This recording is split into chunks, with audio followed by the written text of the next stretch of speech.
And now here's Rick Casey with tonight's Last Word. I keep coming back to San Antonio. A few years after I first returned in 1976, I was asked to speak to a group called the Canopus Club. It's an old money men's group that meets at the San Antonio Country Club every week for lunch and a speaker.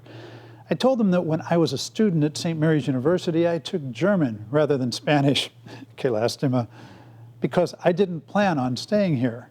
I told them I saw San Antonio as a stagnant city run by 5 white guys. I went on to tell them that I had returned because the city was clearly in the process of opening up. The old Good Government League, which, like so many political organizations, had started as an effective reform group, was in its last days because it couldn't reform itself.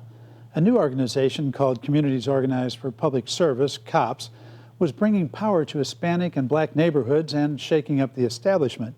It was an exciting time in San Antonio. Now, one thing I love about San Antonio's old money elite, they're not defensive. After my talk, one old boy came up to me and he told me he enjoyed it and said, "No, about those 5 white guys, I know who 4 of them were, but who was the 5th? It's been a long time since San Antonio was run by 5 white guys or whatever the actual number was. No ethnic or other group has a lock on the city, as our recent succession of mayors has demonstrated.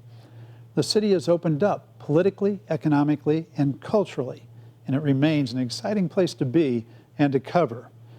Now, 7 years ago, I was lured to Houston by the challenge of learning another city, the 9th I've lived in, but by far the most time has been in San Antonio. This is where I sank my roots the deepest.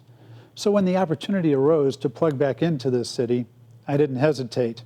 Now I get to report from what I consider to be the 2 finest cities in Texas. Life is good. And that's it for Texas Week. See you next Friday. Good night.